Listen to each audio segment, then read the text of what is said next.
tendo eu o poder de decidir por eles. Por quê? Porque o amor demanda a liberdade. E Deus, que é amor, limita, portanto, a sua soberania para que as suas criaturas tenham poder de decisão. E, portanto, possam adorá-lo. Adoração forçada não é adoração. E por isso que o tema de adoração vai desde o Gênesis ao Apocalipse. Desde a primeira árvore até a última. Nós falamos de adoração. Ou você está adorando o Deus do universo, ou você está envolvido em alguma forma de idolatria. Portanto, a sua vontade, ela é protegida pelo Deus do universo. De tal forma que Ele planta essa árvore do conhecimento do bem e do mal, dando a eles a oportunidade de definir. Quem que define o que é bom e o que é mal? E eles decidem que querem ser os seus próprios árbitros. Eles decidem que são eles que vão ditar as regras da sua própria vida. Eles serão os capitães dos seus próprios navios. Nós vamos comer desse fruto que Deus disse para não comer. Por quê? Porque nós queremos ser igual a Deus. Mas não igual em amor, não. Igual em poder. Aqui está a ironia da história entre essas duas árvores. Porque naquele momento a humanidade quis e almejou ser igual a Deus no seu poder. E Cristo veio mais tarde e morreu por nós, para que nós possamos desejar ser igual a Deus no seu amor. Amor e poder são os temas que atravessam as histórias entre essas árvores. Ou você está buscando ser igual a Deus na quantidade de amor que você tem por Ele e pelos seus filhos, ou você está buscando alguma forma de ter mais poder? Não, pastor, eu não gosto de poder. Todo desejo de ter mais dinheiro é, de certa forma, ou para ser usado para amar, ou para ser usado para ter mais poder. Poder econômico, poder de autonomia, e não há nada de errado com o poder quando ele se torna um servo do amor. Mas quando ele se torna um mestre, que determina como o amor será expresso, ele se torna um carrasco, que vai te levar à morte. E aqui, aquela árvore do conhecimento do bem e do mal, que nós deveríamos ter como humanidade se afastado dela, nós fomos atraídos por ela. E ainda hoje somos atraídos por essa árvore. Toda árvore é uma lembrança de que os nossos dias precisam ser passados decidindo que Deus é quem decide o que é bom e o que é mal. Mas nós sempre queremos decidir isso. Deus diz para não fazer uma coisa. E o que é que nós fazemos? Exatamente o contrário do que Deus disse. Nas coisas grandes, não minta. Não exagere. Fale somente a verdade com precisão nas suas palavras. Se você acha que isso é fácil, então tente. Comece a medir quanto tempo você consegue, sem exagerar e sem mentir, e falando única e estritamente a verdade. Alguns anos atrás, há 6 anos atrás, eu decidi que ia fazer isso. Mas eu sou extrovertido. De cada 100 pessoas que você encontra, só 2 vão ser mais extrovertidas do que eu. E uma delas é a minha irmã. Sendo extrovertido, eu gostei sempre a minha vida inteira de exagerar qualquer história. Quem aqui conhece um extrovertido? Que você tem que assim botar um pouquinho de sal no que ele conta, ou diminuir pelo menos o volume uns 60% do que ele está contando. Toda família tem um, e se a tua família não tem, é porque é você. Demorei 1 ano para passar 2 semanas só, sem mentir ou exagerar. E eu digo isso como pastor ordenado da Igreja Adventista do Sétimo Dia, trabalhando na Associação Geral. Há 6, 7 anos atrás, demorou 2 semanas para eu passar, demorou 1 ano para eu conseguir passar 14 dias sem exagerar ou mentir de alguma forma. Vou explicar. Normalmente, a minha esposa vem me pegar na Associação Geral, nós só temos um carro. Estava no meu escritório e ela manda uma mensagem. cheguei. I'm here. Eu saio do meu escritório e encontro à porta 2 colegas de trabalho que levantaram um assunto importantíssimo e urgente, naquele momento. 10 minutos depois, eu ainda conversando com eles, ela me liga. As minhas palavras foram: Hey baby, I'm almost there. Antes de terminar a frase, eu sabia que tinha que zerar o cronômetro de novo. Por quê? Porque eu menti. Corrigi imediatamente. No, baby, I'll tell you what. I just left my office. Acabei de sair do escritório, encontrei 2 colegas, estou falando sobre uma coisa importante. Assim que eu puder, estarei aí. O que você acha que ela preferiu das 2 histórias? A verdade. O que eu quero dizer para vocês é que a minha vida completamente mudou nos últimos 6 anos. O meu casamento mudou, o meu ministério mudou, tudo mudou. Por quê? Porque eu decidi levar a sério o que Deus disse. Só que isso é só uma área. Esse ano Deus falou para mim: Sam, você precisa parar de comer açúcar.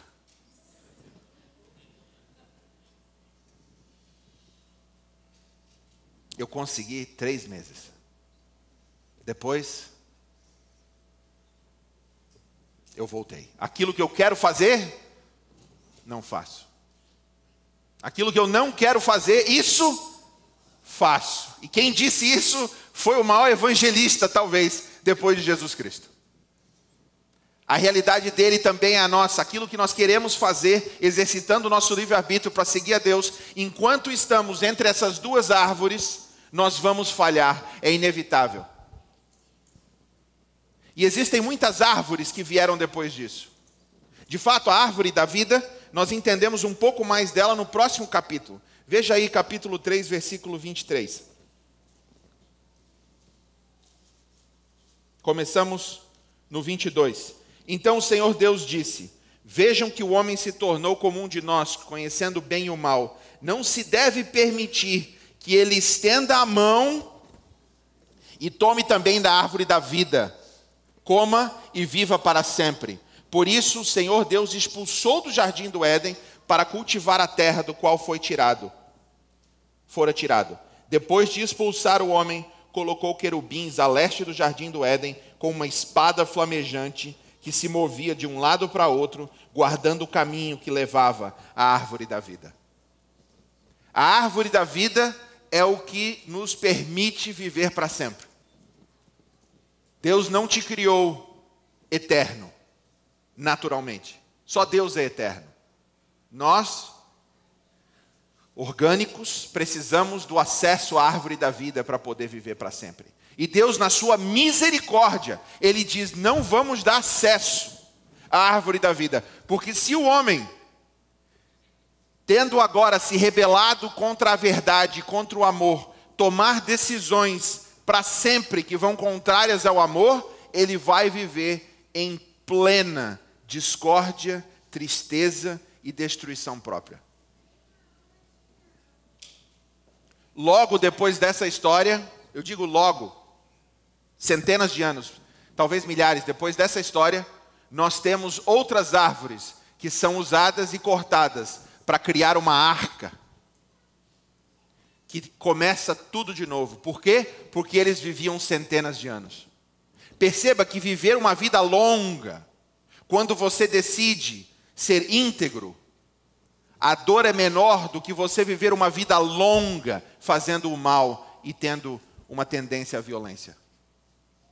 Imagina as pessoas mais inteligentes se pudessem viver centenas de anos usando essa inteligência para o mal. E foi isso que eles fizeram. A ponto de Deus dizer: chega! Se eles continuarem dessa forma, eles vão destruir todos os seres humanos.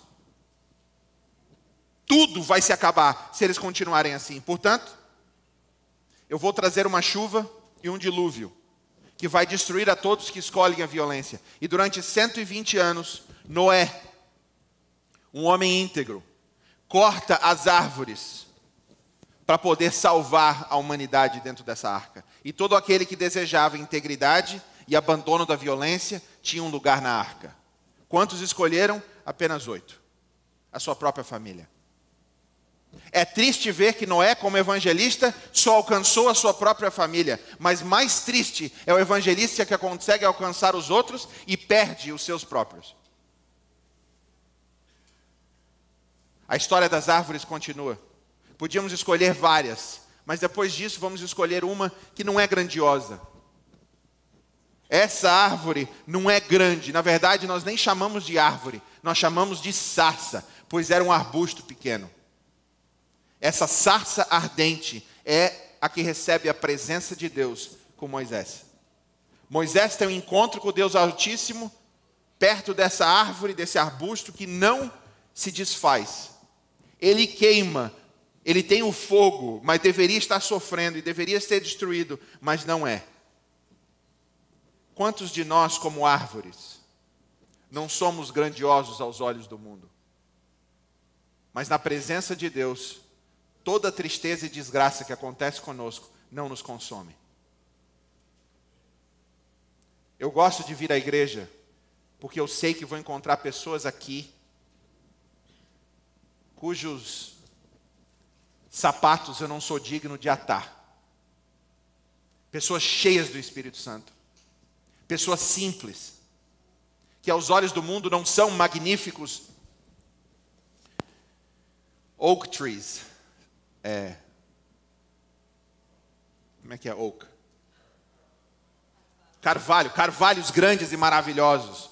Elas são como pequenos arbustos, pequenos arvorezinhas aos olhos do mundo. Mas na presença de Deus elas não se consomem. E é ali, na presença delas, que você pode também encontrar a Deus. Se você conhece essas pessoas, que passam horas em oração, que têm os seus joelhos calejados e um coração bem tenro, são com elas que você pode encontrar a presença de Deus também, pois Deus está ali. Uma outra árvore foi a árvore do sonho de Nabucodonosor, que sonhou de uma árvore grande, que era maravilhosa. Às vezes nós nos tornamos árvores assim, maravilhosas. Uma outra árvore que nasceu um dia e morreu no outro foi a árvore de Jonas. Lembra daquela árvore? Jonas pregou o evangelho a Nínive depois de muito esforço. Não pense nem por um segundo que a razão que Jonas não foi para Nínive foi porque ele tinha medo dos ninivitas. Não foi isso. O livro deixa muito claro. Eu sei que as historinhas da escola sabatina às vezes apresentam que Nínive tinha medo dos ninivitas. Portanto, ele não foi pregar para eles. Não. Jonas não era um cara medroso. Covardia não era o pecado dele. Você percebe a coragem de Jonas no navio? Não, sou eu o problema. Pode me jogar que vai dar tudo certo. Ele vai e prega todos os dias, com cuidado. Será que Jonas escolheu uns músicos para fazer um apelo no final? Não.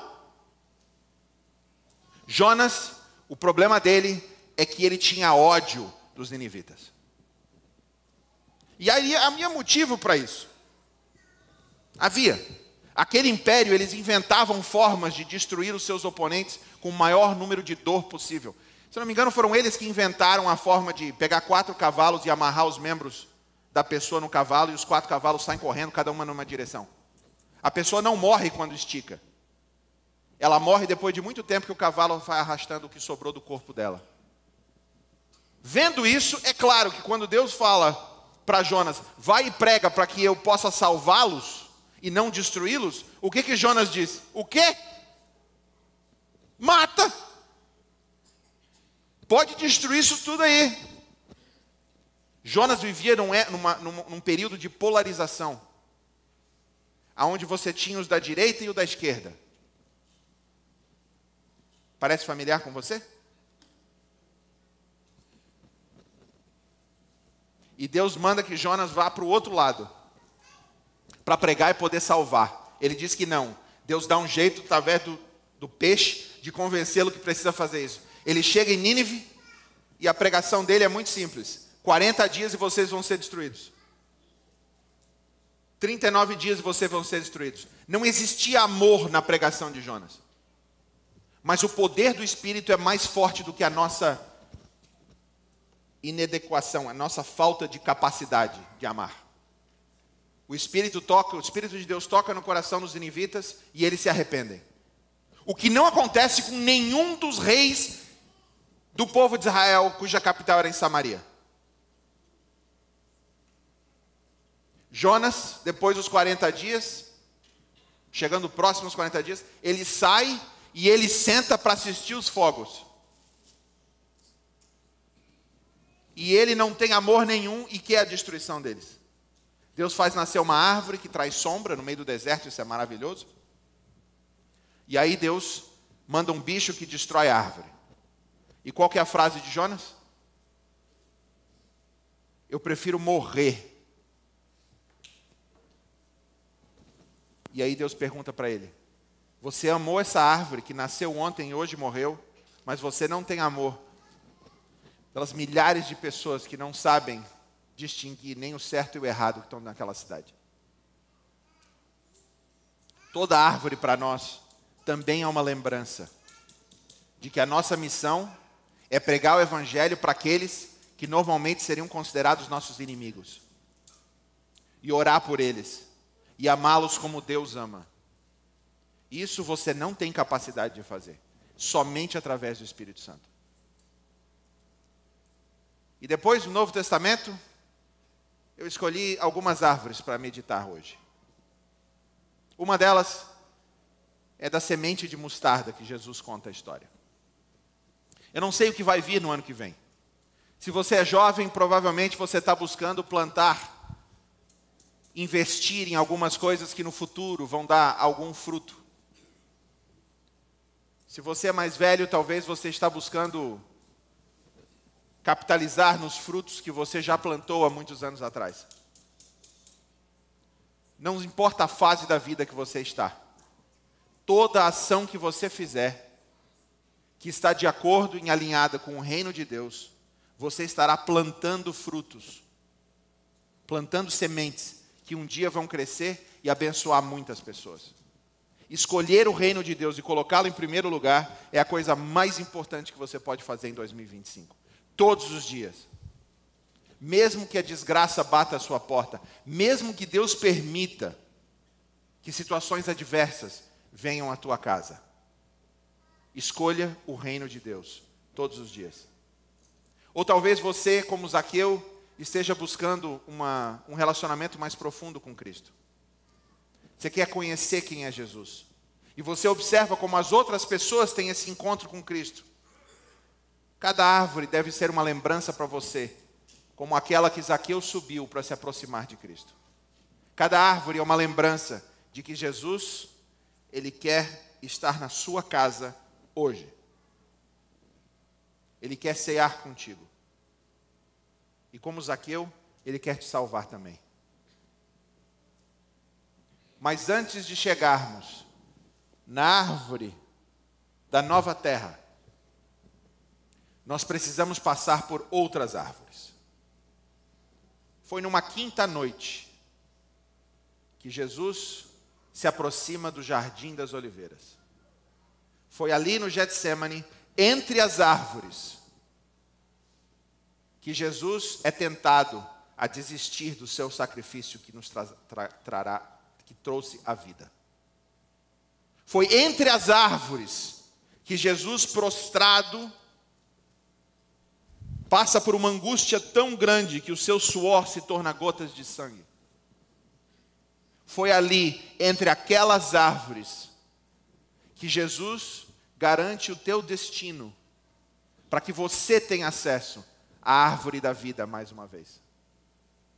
Mas como se não bastasse a angústia entre as árvores no Getsemane, foi uma árvore morta, feita em madeira, usando a sua madeira em forma de cruz, que Jesus foi elevado em uma árvore morta para te trazer a vida.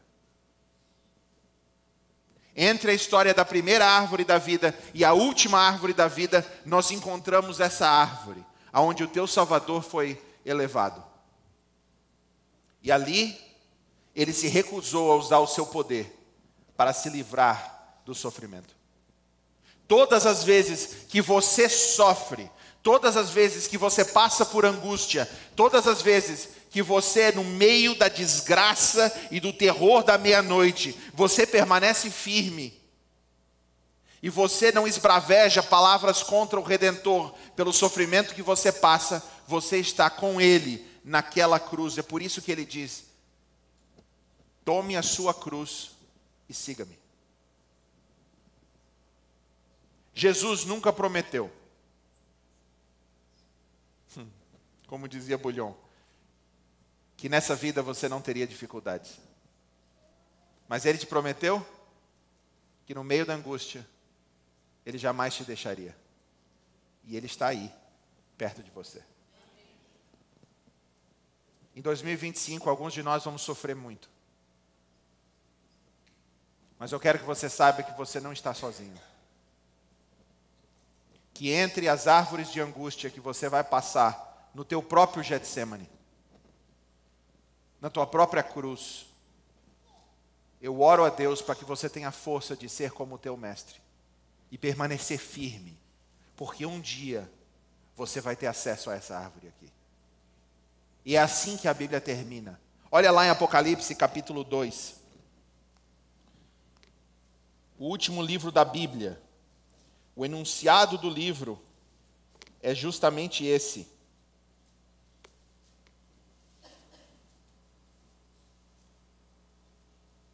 Apocalipse capítulo 2, versículo 7.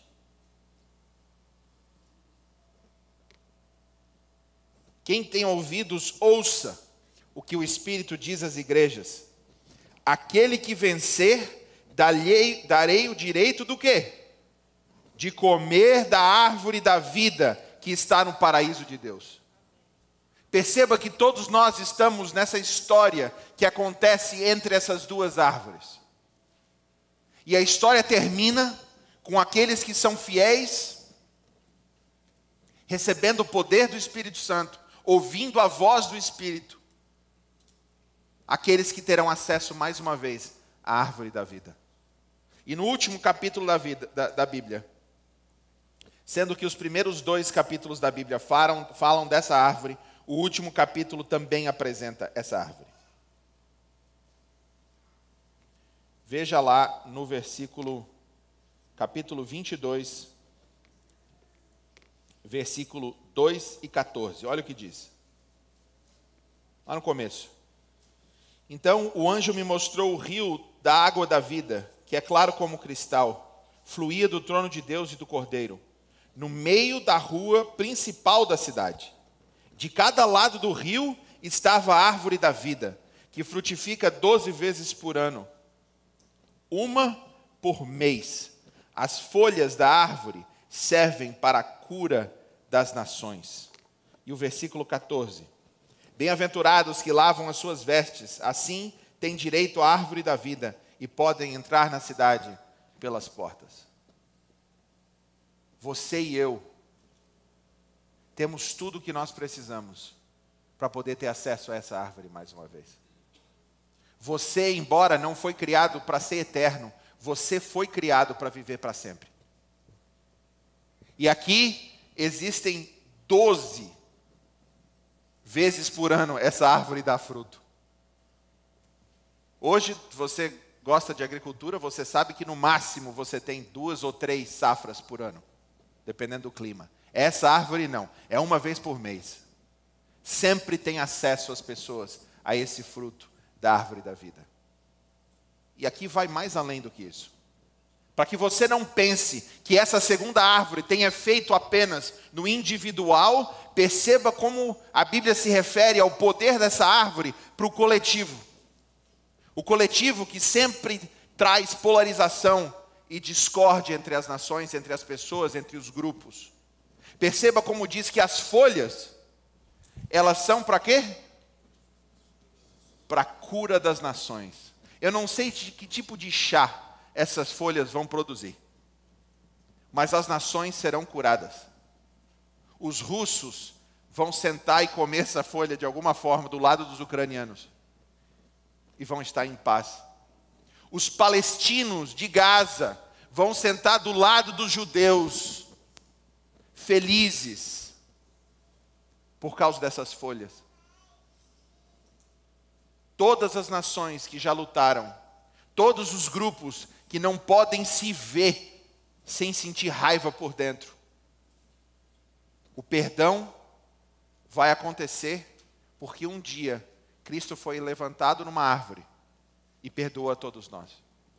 Finalmente nós vamos experimentar a cura das nações. Finalmente nós vamos experimentar o que é nos tornarmos unidos com aqueles que nós um dia vemos como inimigos. Todas as suas histórias de 2025, elas vão acontecer entre uma árvore e outra. E a minha oração para você é que cada árvore que você vê, no inverno, mortinha assim, que um dia que a primavera vier e ela começar a brotar e nascer de novo, que você lembre que as nossas histórias, que as árvores, elas são uma lembrança das nossas origens, elas são uma lembrança do nosso destino, e elas são a lembrança na cruz do sacrifício que nos garantiu o futuro. Que na primavera, quando você vê ela nascer de novo, que no verão, quando as árvores se tornarem um refúgio do sol, embora em Maryland é a umidade que nos destrói, nenhuma árvore nos ajuda com isso. Que no outono de novo, quando elas se tornarem, mais uma vez, prontas para descansar para o inverno, e as folhas morrerem, que você lembre que a vida não é só verde e alegria, que existem tristezas entre essas duas árvores, mas um dia, eu e você, em nome de Jesus, vamos comer dessa árvore da vida, junto com todos aqueles que um dia nós enterramos, que esperam a Jesus voltar também. E com isso, irmãos, vamos agradecer a Deus por isso. Ore comigo. Querido Deus, obrigado pelas árvores. Obrigado por milhares de lembranças que vemos todos os dias, da onde viemos, naquele jardim onde, através de uma árvore, escolhemos nos rebelar contra Ti. Obrigado, Senhor, por nos proteger e não permitir que comamos da árvore da vida nesse estado de pecado que vivemos. Mas a nossa gratidão profunda hoje, nesse último sábado de 2024, é porque o Teu Filho, entre as árvores das oliveiras no Getsemane, decidiu nos amar a ponto de morte. Obrigado porque Ele foi elevado naquela cruz, naquela árvore, e não desistiu do amor dEle por nós, e do Teu amor por nós. Obrigado, Senhor, porque um dia comeremos da árvore da vida. Obrigado, obrigado, obrigado. Amém.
Lembrando mais uma vez o nosso culto de terça-feira, às 4h30.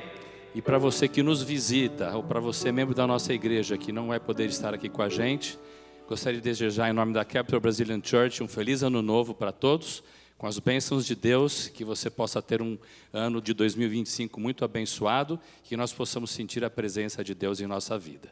Deus acompanhe a todos.